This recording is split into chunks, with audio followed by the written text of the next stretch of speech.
Welcome back, everybody, for another deep dive. This time, we're tackling a murder case that's as twisted as it is tragic. Yeah. It all starts with this true crime podcast episode, right?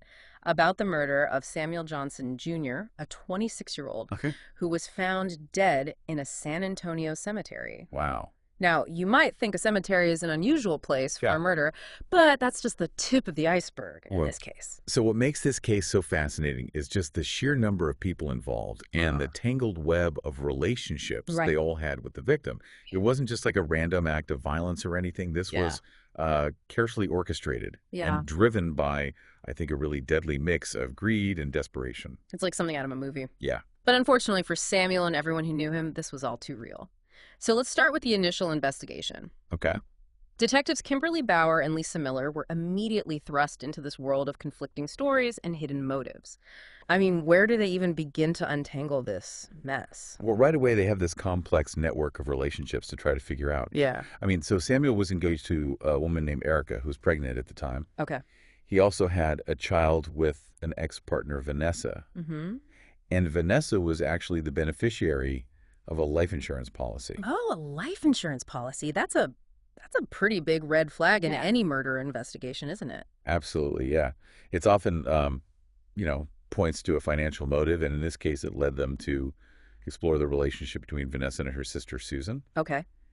And early in the investigation, the detectives actually discovered that these two sisters had talked about murdering Samuel Oh, wow. for the insurance money in the past. That's chilling to think about that they'd even entertain such a thought. So, I mean, the detectives already had some leverage, I would imagine, going into these interviews. Right. Did they use that knowledge to their advantage? They did.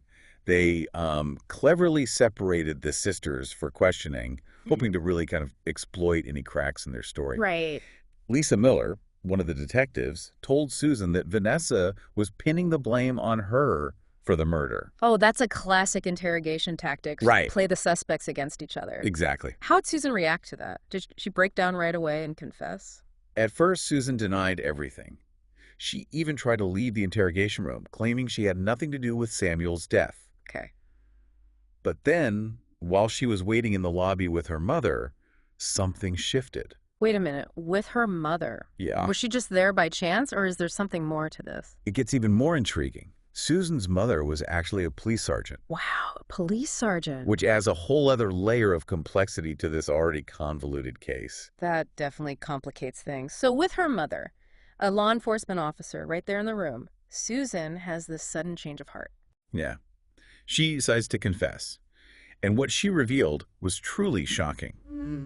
She admitted that she wasn't alone in this plot to kill Samuel. Okay. And she implicated her boyfriend, BJ, his cousin, Lakeisha, Wow.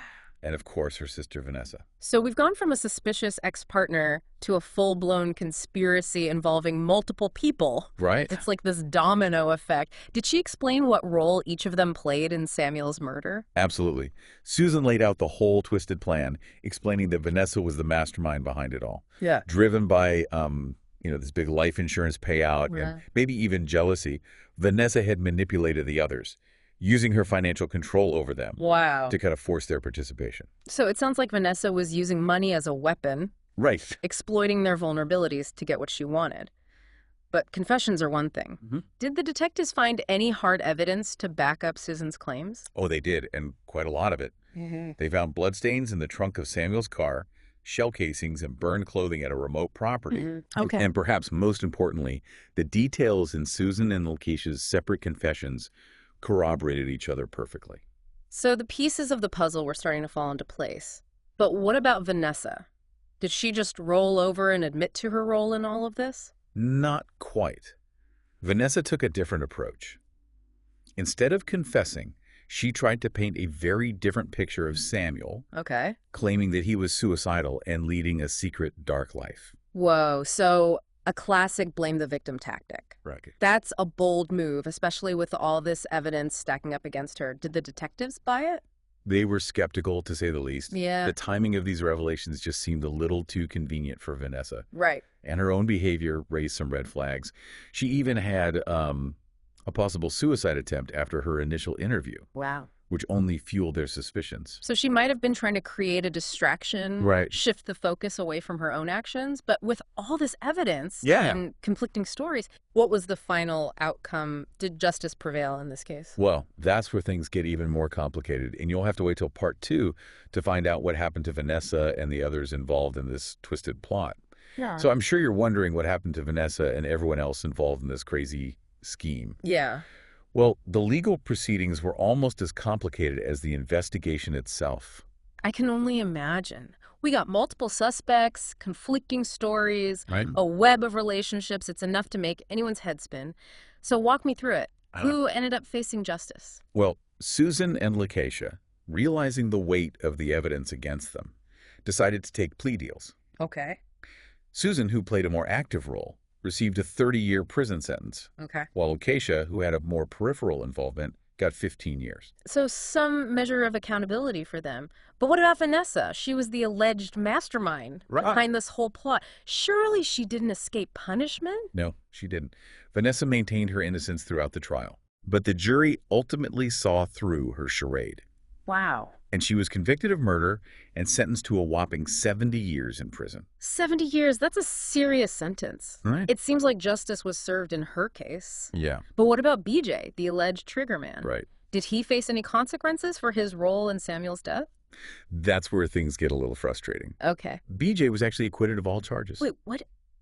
He walked free. He did. How is that even possible? It all boiled down to a legal technicality. Oh, Texas law, like many states, right. requires more than just the testimony of co-defendants to secure a murder conviction. Okay. There needs to be independent corroborating evidence to back up their claims. So even though Susan and Lakeisha pointed the finger at BJ, Right. their word alone wasn't enough to put him behind bars. Exactly. That's a tough pill to swallow, especially for Samuel's loved ones Right. who were hoping for, a clean sweep of convictions.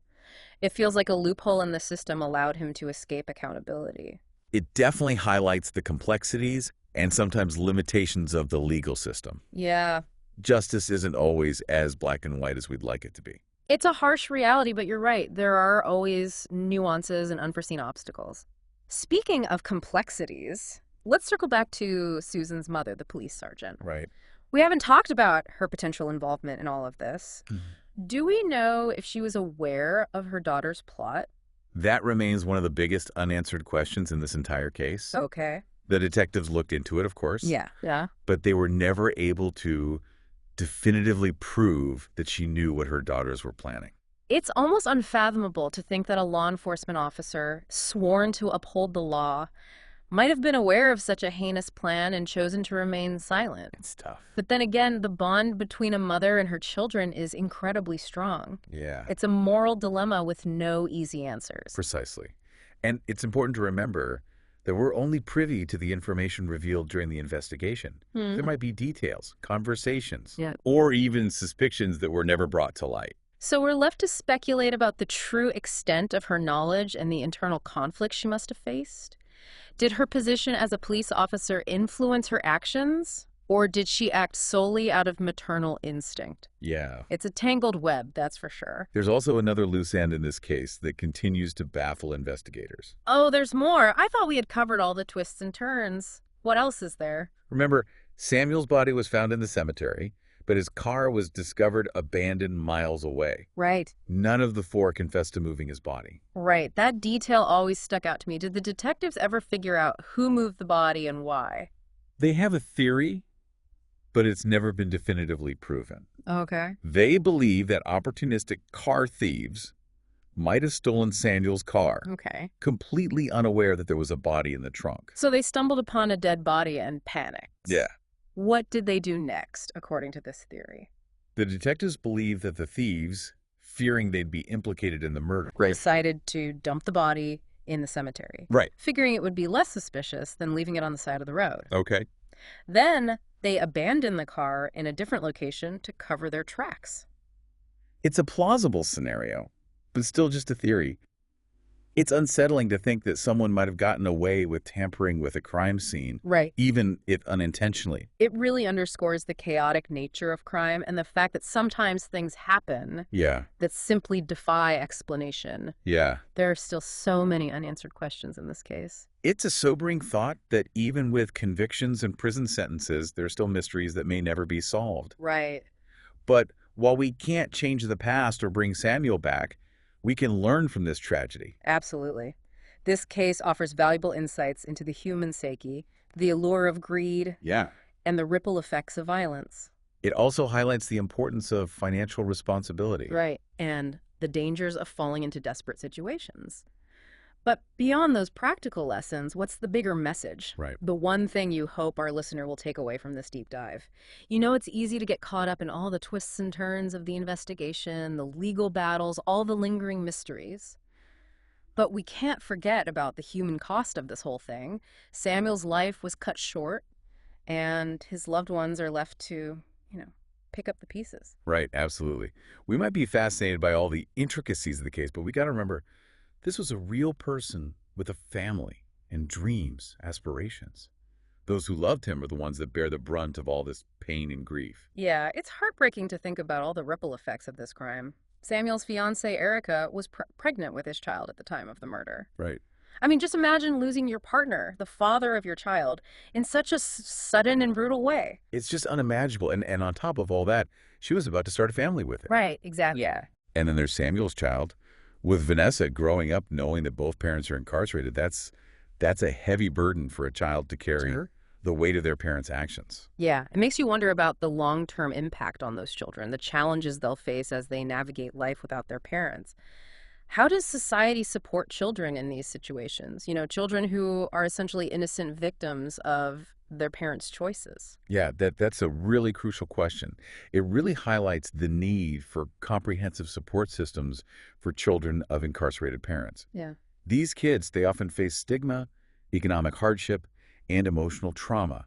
Giving them access to counseling, educational resources, stable living environments, that can make a world of difference. Yeah, it's a reminder that the consequences of crime extend far beyond the immediate victims and perpetrators. It's like this ripple effect that touches families, communities, even future generations. Yeah, and in this case, it serves as a stark warning about the dangers of greed and desperation. A reminder that pursuing wealth at any cost can lead down, a very dark and destructive path, not just for ourselves, but for everyone around us. Right, absolutely. Well, this deep dive has been a journey into, I guess, the dark underbelly of human nature. Yeah. But it's also shown a light on the resilience of the human spirit and the enduring power of hope, even in the midst of unimaginable loss. Yeah, for sure. We've explored the complexities of the legal system, the challenges of securing justice, and the ethical dilemmas that can come up when personal loyalties clash with professional obligations. Yeah, it's complicated stuff. So as we wrap up this deep dive, what's the one thing you want our listener to ponder? What's that final thought you want them to carry with them?